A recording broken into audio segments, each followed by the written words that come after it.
திரு விசேகன் அவர்கள் வீட்டில் கைப்பற்றப்பட்ட சில துண்டு காகிதங்கள், கிழித்து போடப்பட்டவை, சில வாட்ஸ்அப் உரையாடல்கள், இவைகளெல்லாம் அதிகார பொறுப்பில், முக்கிய பொறுப்பில், அதாவது திரு உதயநிதி என்று கூறப்படுகிறது.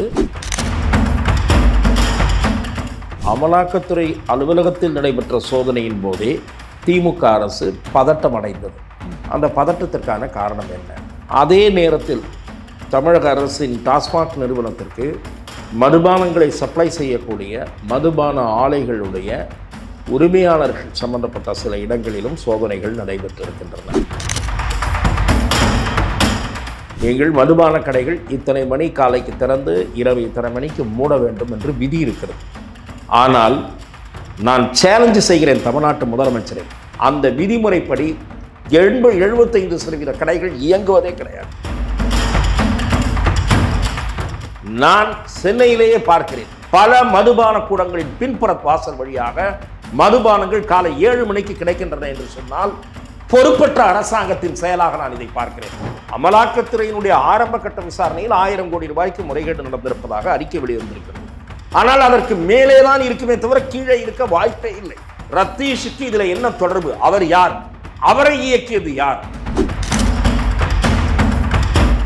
கிட்டத்தட்ட 4-5 நாட்கள் ஜி ஸ்கொயர் சம்பந்தப்பட்ட இடங்கள்ல ரெய்டுகள் நடந்தது.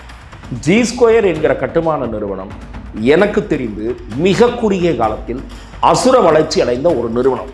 100 கோடி 150 கோடின்னு சம்பளம்லாம் சொல்கிறாங்க. அவங்களாம் எப்படி அவ்வளோ பணம் கொடுத்து எவ்வளோ பணம் எடுக்கிறாங்கன்னு எனக்கு ஒன்றும் புரியல. ஸ்மால் பட்ஜெட் படங்களும் நல்ல படங்கள் இருக்குது. இவங்களுக்கு 100 கோடி 200 கோடி கொட்டி பணத்தை போட்டு அடுத்த ஒரு டெக்னீஷியன் சம்பளம், அடுத்த ஒரு ஹீரோயின் சம்பளம், இதெல்லாம் கொடுத்து படம் எடுக்கிறாங்க குறுகிய காலத்தில். ஆட்சி அதிகாரத்தில் பங்கு வேண்டும் என்பதில் பாஜக உறுதியாக இருக்குமானால் அதிமுக அதற்கு சம்மதிக்குமா என்பது மிகப்பெரிய கேள்விக்குறிதான். அது தவிர பாரதிய ஜனதா கட்சி எதிர்பார்க்கிற அளவு இடங்களை அதிமுக தருமா என்பதிலும் எனக்கு சந்தேகம் இருக்கிறது. பாட்டாளி மக்கள் கட்சிக்குள் ஏற்பட்டிருக்கக்கூடிய அதிகார மோதல், அப்பாவுக்கும் மகனுக்கும் இடையில் ஏற்பட்டிருக்கக்கூடிய அதிகார மோதல் முடிவுக்கு வந்தால்தான் அந்த கூட்டணி பற்றிய முடிவையும் சுமூகமாக அவர்களால் எடுக்க முடியும். பாஜக திமுகவை வீழ்த்த வேண்டுமென்றால் வலிமையான அணி தேவை என்ற சரியான புரிதலில் இருக்கிறது. ஆனால் எடப்பாடி பழனிசாமி அத்தகைய புரிதலோடு இருக்கிறாரா என்பது சந்தேகமாக இருக்கிறது.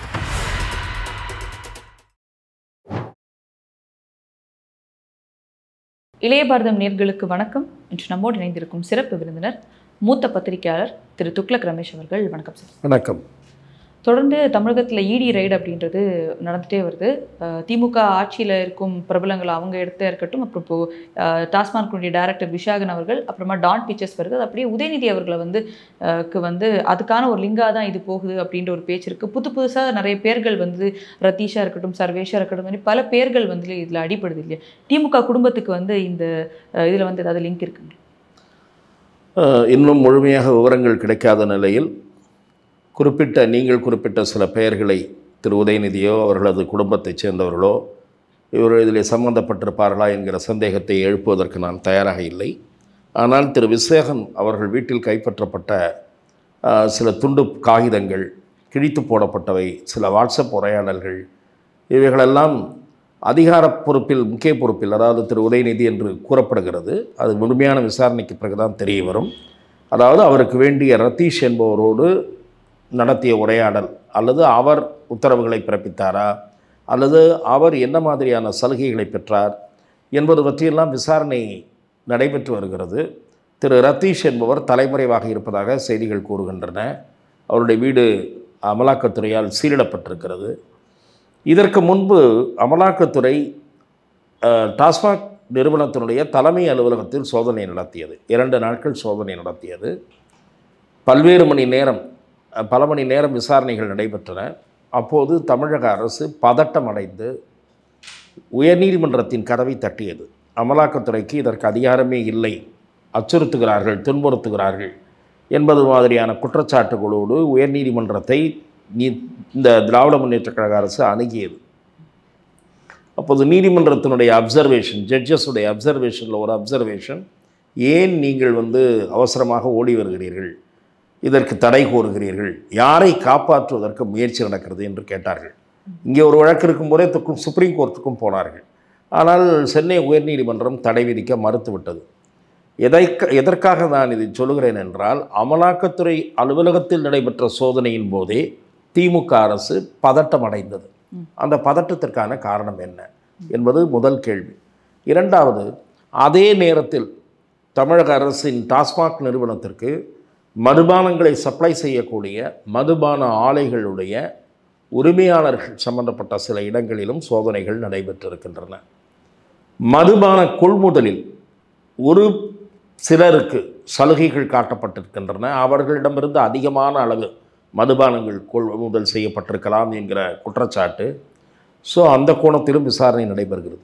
இது தவிர ஆயத்தீர்வை செலுத்தப்படாத, அரசாங்கத்திற்கு வருமானம் வர வேண்டிய வருமானம் வராமல் மதுபானங்கள் அதிக அளவில் பெறப்பட்டு அவைகள் விற்பனைக்கு சந்தையில் வந்திருக்கின்றனவா என்கிற கோணத்திலும் இதை விசாரணை நடைபெறுவதற்கு வாய்ப்புகள் மிக அதிகம். ஏனென்று சொன்னால், நாம் பல பேர் ஊடகவியலாளர்கள் சிலர் மறந்திருக்கலாம், சிலர் கடந்து போக முயற்சிக்கலாம்.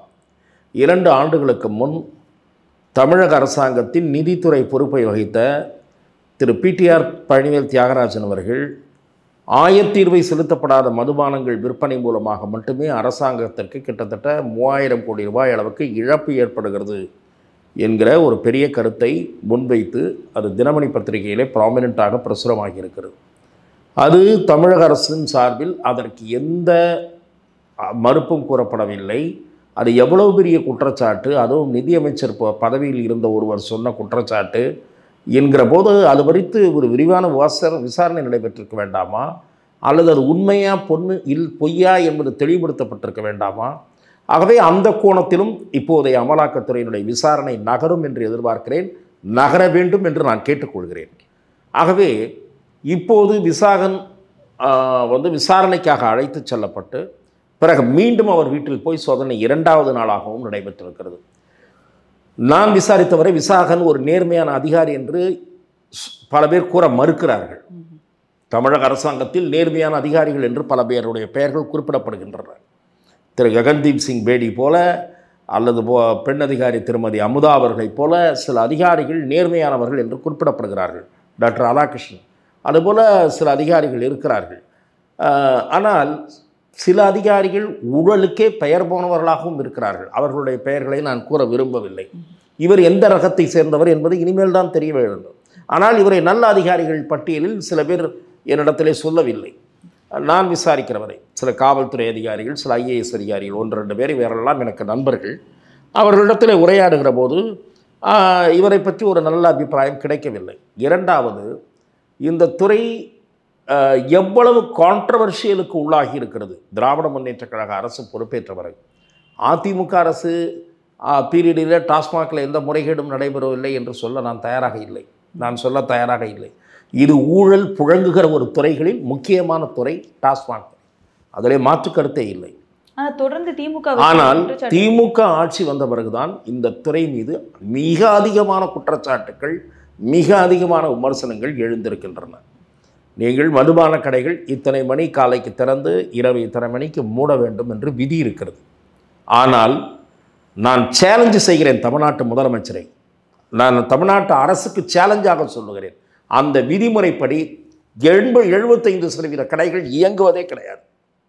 நீங்கள் சென்னையிலும் சரி வெளியூர்களிலும் சரி காலை 7 மணிக்கு போனால் சரக்கு கிடைக்கும் என்கிற நிலைமை இருக்கிறது என்று சொன்னால், பல ஊர்களில் இந்த நிலைமை இருக்கிறது என்று சொன்னால் அது அரசாங்க நிர்வாகத்தின் தோல்வி என்று நான் குற்றம் சாட்டுகிறேன். அது ஊழல் தாண்டவம் ஆடுகிறது இந்த துறையில் என்பதற்கு ஒரு சிறந்த அடையாளம் என்று நான் முதலமைச்சருக்கு சொல்ல விரும்புகிறேன். மதுவிலக்கு ஆயத்தீர்வை துறை என்று ஒரு துறை இருக்கிறது.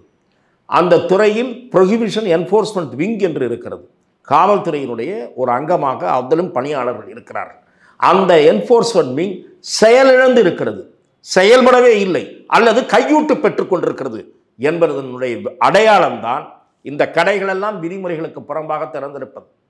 நான் சென்னையிலேயே பார்க்கிறேன், கோயில்களுக்கு போகும்போது பார்க்கிறேன், திருமண நிகழ்ச்சிகளுக்கு போகும்போது பார்க்கிறேன். பல மதுபான கூடங்களின் பின்புற வாசல் வழியாக மதுபானங்கள் காலை 7 மணிக்கு கிடைக்கின்றன என்று சொன்னால் பொறுப்பற்ற அரசாங்கத்தின் செயலாக நான் இதை பார்க்கிறேன். காலையிலே வேலைக்கு போகிறவன் அங்கே சந்து வழியாக போய் பாட்டில் வாங்கி குடித்துவிட்டு அவன் அங்கே சுருண்டு விழுகிறான் என்று சொன்னால் இந்த அரசாங்கம் குடிமகன்களை காலையிலிருந்தே குடிக்க வைத்துக் கொண்டிருக்கிற அரசாங்கமாக இருக்கிறது என்றுதான் நாம் பார்க்க வேண்டி இருக்கிறது. இப்படி ஒரு நிலை இருக்கிற காரணத்தால் தான் அந்த டாஸ்மாக் ஊழலின் உறைவிடமாக இருக்கிற காரணத்தால் தான் அமலாக்கத்துறை இதில் எந்த அளவுக்கு சட்டவிரோதமான பண பரிவர்த்தனை நடைபெற்றுக் கொண்டிருக்கிறது என்கிற விசாரணையில் இறங்கியது. இது எங்கெங்கே போகும்? இது டிஸ்ட்ரிக்ட் மேனேஜர் அதிலிருந்து சூப்பர்வைசர்கள் ஆரம்பித்து district manager, general manager, MD வரை போகுமா? அதை தாண்டி மந்திரி போகிறதா? அதை தாண்டி வேறெங்கும் போகிறதா என்பதுதான் இப்போது.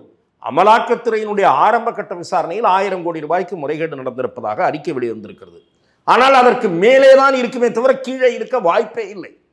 இந்த விசாரணையை ஆழமாக தோண்டினால் எங்காவது ஒரு 4000 5000 கோடி ரூபாய் அளவுக்கு முறைகேடு நடந்திருந்தாலும் ஆச்சரியப்படுவதற்கில்லை என்கிற அளவுக்குத்தான் இங்கே இருக்கக்கூடிய டாஸ்மாக் நிர்வாகம் என்பது முற்றிலும் ஊழல் மயமாகி இருக்கிறது. ஆகவே இது ஆழமாக விசாரிக்கப்பட வேண்டும். அந்த ரத்தீஷ் என்கிற நபர் விசாரணை வளையத்திற்குள் கொண்டு வரப்பட வேண்டும். அவர் வெளிநாட்டுக்கு அப்ஸ்காண்ட் ஆகி இருக்கிறார். விசாரணைக்கு பயந்து ஓடினாரா அல்லது சுற்றுலா சென்றாரா என்பது அவர் வந்த பிறகுதான் தெரியும். அவரை நெருங்குவதை அறிந்து அவர் தப்பி ஓடினாரா அல்லது சுற்றுலா பயணமாகத்தான் சென்றாரா என்பது அவர் வந்தால்தான் தெரியும். வந்த பிறகுதான் அது தெரியும். ரத்தீஷுக்கு இதில் என்ன தொடர்பு, அவர் யார், அவரை இயக்கியது யார், இவையெல்லாம் விசாரணைக்கு பிறகுதான் தெரிய வரும். ஆனால் டாஸ்மாக் என்பது ஊழலின் உச்சமான ஒரு அமைப்பாக இருக்கிறது என்பதில் மாற்று கருத்தே இல்லை. அமலாக்கத்துறையின் நடவடிக்கைகள் பழிவாங்கும் நோக்கு, இதில் ஒரு அரசியல், இதில் எந்த முறைகேடும் நடைபெறவில்லை என்பது போல மாண்புமிகு அமைச்சர் முத்துசாமி அவர்கள் கூறுவது முழு பூசணிக்காயை ஒரு சின்ன இலைக்குள் மறைக்கிற முயற்சி. அதுவும் மறைந்த முதலமைச்சர் எம்ஜிஆர் காலத்திலும் மறைந்த முதலமைச்சர் செல்வி ஜெயலலிதா காலத்திலும் மிகவும் பலராலும் மதிக்கப்பட்ட திரு முத்துசாமி அவர்கள் இப்படி ஒரு ஊழலுக்கு ஒரு சப்பை கட்டு கட்டுவார் என்று நான் எதிர்பார்க்கவே இல்லை. அவர் மீது எனக்கு தனிப்பட்ட முறையில் மரியாதை உண்டு. ஆனால் அவர் வகிக்கிற துறைகளில் ஒரு துறை ஊழல் மயமாகிவிட்ட ஒரு துறை, அதைக்கு அவர் ஏன் பொறுப்பேற்றார் என்பதே எனக்கு புரியாத புதிராக இருக்கிறது. ஆனால் தொடர்ந்து நடக்கும் இந்த ரெய்டுக்கு எல்லாமே திமுக வைக்கிற குற்றச்சாட்டு ஈடியை பாஜக ஏவி விடுது. எந்த இடத்துலலாம் பாஜக அகேன்ஸ்டான ஆட்சி நடக்குதோ அங்கே எல்லாமே பாஜக இந்த ஒரு விஷயத்த பண்ணுது. அண்ட் ஒரு வாட்ஸ்அப் சேட்டை யார் இங்கே பிரிண்ட் எடுக்கிறா, எடுத்து வேணும்ட்டே இவங்க அவங்க வீட்டுடைய குப்பை தொட்டியில் போட்டு அவங்க ஈடியை வேணும்ட்டே ப்ரொஹிபிட் பண்ணி இந்த மாதிரி பண்ணுறாங்க அப்படின்னு சொல்ல குற்றச்சாட்டு. இதையெல்லாம் காதில் பூசுற்றுகிற வேலை. நீங்கள் முதலில் என்ன ஒரு வசனம் சொல்லுவீர்கள்? முன்பெல்லாம் ஒரு வசனம் சொல்லும், திமுகவாக இருந்தாலும் சரி அதிமுகவாக இருந்தாலும் சரி. என்ன வசனம் சொல்லுவார்கள்? எங்கள் மடியில் கனம் இல்லை, அதனால் எங்களுக்கு வழியில் பயம் இல்லை, எந்த விசாரணையும் சந்திக்க ஒரு தயாராக இருக்கிறோம் என்று வீர ஆவேசமான ஒரு வசனம் பிளேட் இருக்கிறது. அந்த பிளேட்டை ஏன் சுத்த விட மாட்டேன் என்கிறீர்கள்? இப்போது ஏன் உங்களுக்கு பயம் வருகிறது? அமலாக்கத்துறை ஒன்றும் சும்மா செயல்படவில்லை. ஒரு 15 தினங்களுக்கு முன் டைம்ஸ் ஆஃப் இந்தியா பத்திரிகையிலே அமலாக்கத்துறை இதுவரை எத்தனை 1000 கோடி, கிட்டத்தட்ட ஒரு 6000 கோடி என்று நினைக்கிறேன், அதாவது முறையாக கணக்கில் இல்லாத பணத்தை பறிமுதல் செய்திருக்கிறது. சட்டவிரோதமான பணத்தை பறிமுதல் செய்திருக்கிறது. ஆகவே அமலாக்கத்துறையினுடைய நடவடிக்கைகள் பெருமளவு அதிகாரம் படைத்தவை. அந்த அதிகாரத்தை கட்டுப்படுத்துவதற்காக சில பேர் சுப்ரீம் கோர்ட்டினுடைய கதவை தட்டினார்கள். சுப்ரீம் கோர்ட் அந்த அதிகாரம், சட்டவிரோத பண பரிவர்த்தனை என்பது இந்த நாட்டிலேயே மிகப்பெரிய நிதி சம்பந்தப்பட்ட குற்றங்களில் மிக மோசமான குற்றங்களில் அமலாக்கத்துறை எடுக்கிற நடவடிக்கை மீது குறுக்கிட முடியாது என்று சொல்லிதான் மணீஷ் சிசோடியாவாக இருந்தாலும் சரி, கெஜ்ரிவாலாக இருந்தாலும் சரி, நீண்ட நாட்கள் சிறைவாசம் இருக்க வேண்டிய நிலை திரு செந்தில் பாலாஜி அவர்களுக்கும் ஏற்பட்டது. ஆகவே பொருளாதார ரீதியான குற்றங்கள் நடந்தால் சட்டம் பாயும், இதில் அரசியல் துஷ்பிரயோகம் கிடையாது. அமலாக்கத்துறையின் நடவடிக்கை முழுமையான வரவேற்புக்குரியது என்றுதான் நான் பார்க்கிறேன். இப்போ செந்தில் பாலாஜி அவர்களை ஒரு பக்கம் வச்சு பார்த்தா பொன்முடி அவர்களுக்கும் இந்த மாதிரியான கேஸ் வருது, சுப்ரீம் கோர்ட் போகிறாங்க, மேல்முறையீடு பண்ணுறாங்க, ஸ்டே வாங்குறாங்க அப்படின்றது அண்ட் ரொம்ப ரேராக தான் பார்க்க முடியுது. மக்கள் இடையில ஊழல் எந்த அளவுக்கு நார்மலைஸ் ஆகுதோ அதே மாதிரி இடி ரெய்டு அப்படின்றதும் 2 நாள் பரபரப்பாக பேசுவாங்க, அதுக்கப்புறமா அதை விட்டுடுறாங்க அப்படின்ற நிலை இருக்கு. நிச்சயமாக அப்படி ஒரு விமர்சனம் இருக்கிறது என்பது உண்மைதான். வருமான வரித்துறை நடவடிக்கைகளில் விரைவான நடவடிக்கை வந்துவிடாது. வருமான வரித்துறை நோட்டீஸ் அனுப்பும், ஃபைன் போடும், அதில் எவ்வளவு தூரம் அது விரைவாக செய்யப்பட்டது என்பது வெளிச்சத்துக்கு வராது. ஏன்னா ட்ரிபியூனல் இருக்குது, ட்ரிபியூனல் போவாங்க. அமலாக்கத்துறை அப்படி அல்ல, சார்ஜ் ஷீட் ஃபைல் பண்ணணும். ஆகவே அமலாக்கத்துறை எடுத்து வருகிற நடவடிக்கைகள் தமிழ்நாடாக இருந்தாலும் வேறு மாநிலமாக இருந்தாலும் நிச்சயமாக அடுத்த கட்ட நடவடிக்கைகளை விரைவாக தொடர்ந்து அது வழக்குப்பதிவு என்கிற கட்டத்தை விரைவாக எட்டாவிட்டால் இது மாதிரியான கேள்விகள் சந்தேகங்களுக்கு இடமளிக்கும்.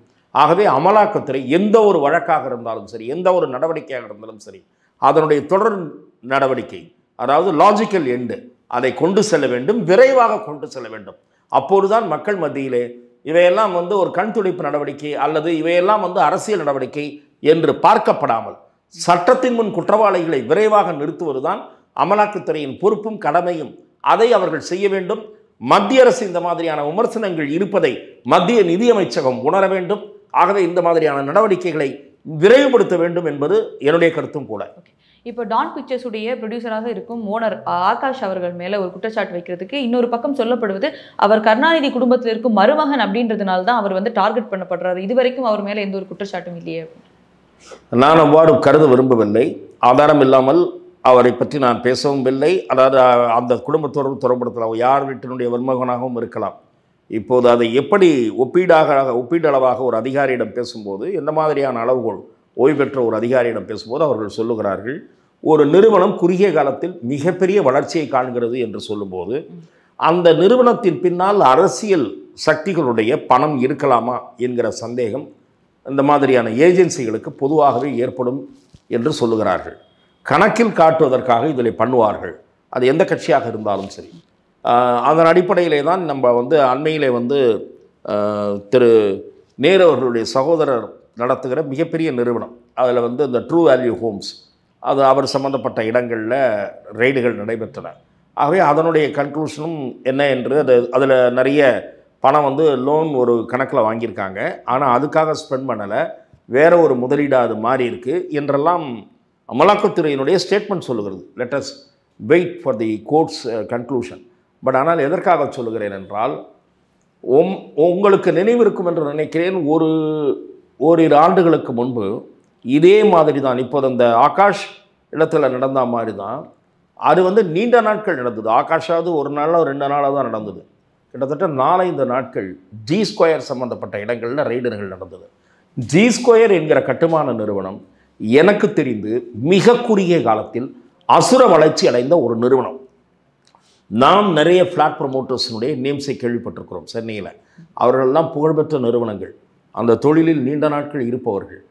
அவர்களாலேயே வாங்க முடியாத அளவுக்கு சென்னை நகரம் மட்டுமல்ல, தமிழ்நாடு முழுக்க பல இடங்கள் ஏக்கர் கணக்கில் அந்த நிறுவனம் வாங்கி குவித்ததற்கு என்ன பின்புலம் என்பது ஆராயப்பட வேண்டிய ஒன்றுதான்.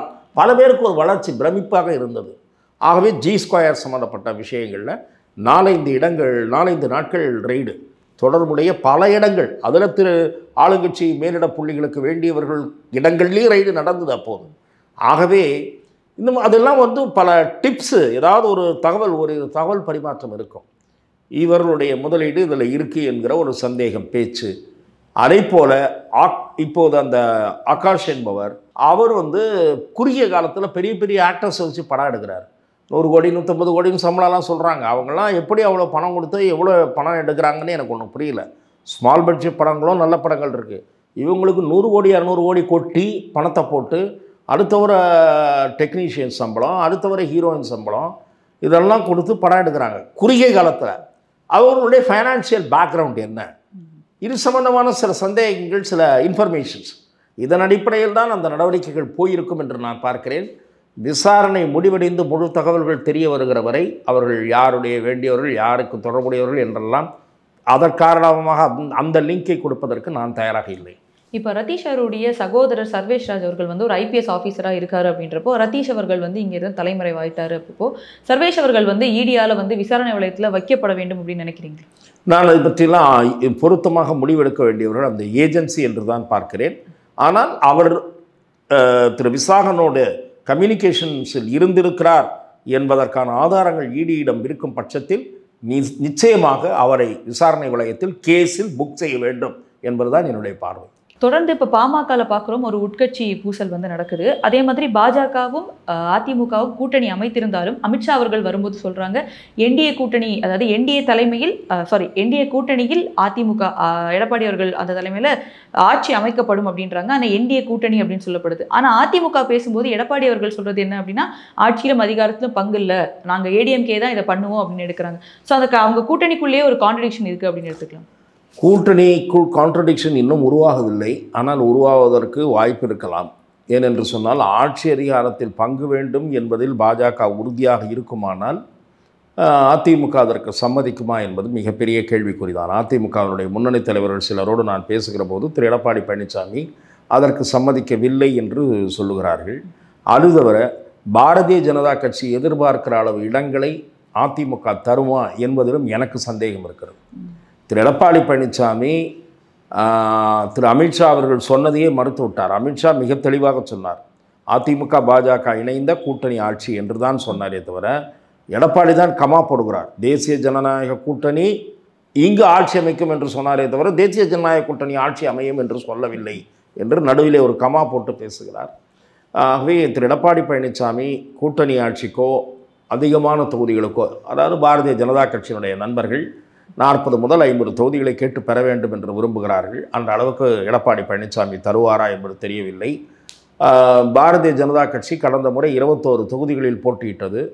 ஆகவே எவ்வளவு தரப்போகிறார் என்பதை பார்க்க வேண்டும். எடப்பாடி பழனிசாமியின் குரலாக பார்க்கப்படுகிற ஒரு யூடியூபர் 25 தொகுதிகளுக்கு மேல் தரமாட்டார் என்று பேசுகிறார். அவர் யார் சொல்லி பேசுகிறார் என்றால் அதிமுக சொல்லி பேசுகிறாரா என்கிற சந்தேகத்தை சில பேர் எழுப்பியிருக்கிறார்கள். சில பத்திரிகையாளர்கள் மத்தியிலும் அது ஒரு பார்வையாக இருக்கிறது. இது ஒரு பக்கம் இருக்க, அதிமுக பாஜக கூட்டணியில் புதிதாக எந்த கட்சிகள் சேரப்போகின்றன என்ற எதிர்பார்ப்பும் இப்போது உருவாகி இருக்கிறது. பாட்டாளி மக்கள் கட்சி சேரக்கூடிய வாய்ப்பு இருக்கிறது. ஆனால் பாட்டாளி மக்கள் கட்சிக்கு நிச்சயமாக ஒரு ராஜ்யசபா சீட்டை அதிமுக தர வேண்டும், தந்தால்தான் சேருவார்கள். இது ஒரு பக்கம். இரண்டாவது, பாட்டாளி மக்கள் கட்சிக்குள் ஏற்பட்டிருக்கக்கூடிய அதிகார மோதல், அப்பாவுக்கும் மகனுக்கும் இடையில் ஏற்பட்டிருக்கக்கூடிய அதிகார மோதல் முடிவுக்கு வந்தால்தான் அந்த கூட்டணி பற்றிய முடிவையும் சுமூகமாக அவர்களால் எடுக்க முடியும். இல்லாவிட்டால் மகன் ஒரு முடிவெடுத்து தந்தை அதற்கு நேர் மாறான கருத்தை பொதுவெளியில் தெரிவித்தால் அந்த கூட்டணி ஈடுபடாமல் போகும். ஆகவே முதலில் தகராறு, பாமக அதிகார தகராறு தீர வேண்டும். தீர்ந்த பிறகு அதிமுகவோடு பேச வேண்டும். பேசும்போது ராஜ்யசபா சீட்டும் சட்டசபை தொகுதிகள் எவ்வளவு என்று கேட்டுப்பெறுவதில் பாமக உறுதியாக இருக்கும். பாஜகவுக்கு அடுத்த இடம் பாஜகவுக்கு கீழே பாமகவா மேலே பாமகவா என்பதையெல்லாம் தெரிந்து கொள்ள பாமக விரும்பும். அதே போல பாஜகவும் விரும்பும். இந்த சிக்கலெல்லாம் இருக்கின்றன.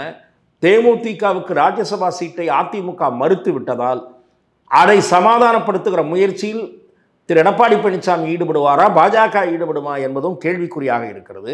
ஆகவே அதிமுகவின் கூட்டணி விரிவடைவதில் சிக்கல்கள் இருக்கின்றன. திரு எடப்பாடி பழனிசாமி விட்டு கொடுக்கும் அணுகுமுறையோடு செயல்பட போகிறாரா இல்லையா? திரு டிடிவி தினகரனும் திரு ஓபிஎஸும் தேசிய ஜனநாயக கூட்டணியில் தான் நீடிக்கிறார்கள் என்று திரு நயினார் நாகேந்திரனும் திரு அண்ணாமலை அவர்களும் தொடர்ந்து கூறி வருகிறார்கள். ஆனால் அது பற்றி திரு எடப்பாடி பழனிசாமி உறுதியாக இதுவரை பேச மறுக்கிறார். இந்த சிக்கல் ஒரு புறம் இருக்கிறது. அவர்களை தங்கள் கூட்டணிக்குள் வைத்துக் கொள்வதுதான் நல்லது என்று பாஜக கருதுகிறது. பாஜக திமுகவை வீழ்த்த வேண்டுமென்றால் வலிமையான அணி தேவை என்ற சரியான புரிதலில் இருக்கிறது. ஆனால் எடப்பாடி பழனிசாமி அத்தகைய புரிதலோடு இருக்கிறாரா என்பது சந்தேகமாக இருக்கிறது. அவர் தன் கை ஓங்கி இருக்க வேண்டும் என்றுதான் நினைக்கிறார். திரு ஓபிஎஸும் திரு டிடிவி தினகரன் அவர்களும் ஒருவேளை இந்த அணியில் இணைய முடியாத சூழ்நிலை உருவாகுமானால் அதுவும் அந்த கூட்டணிக்கு சேதாரத்தை ஏற்படுத்தும். ஏனென்றால் அவர்கள் சீமான் பக்கமோ விஜய் பக்கமோ நகர்வதற்கு வாய்ப்பு இருக்கிறது. அடுத்தவர் இந்த அணி தேவர் சமூகத்திற்கு அநீதி இழைத்த எடப்பாடி பழனிசாமி தலைமையில் இருக்கிற இந்த அணி என்ற பிரச்சாரம் எதிர்பக்கம் நடைபெறும். ஆகவே இதற்கெல்லாம் அவர் இடமளிக்கப் போகிறாரா? அது ஒரு சவால். இப்படி பாமக வருமா? பாஜகவுக்கும் பாமகவும் திருப்தியை அடைகிற வகையில் இடப்பங்கீடு நடைபெறுமா?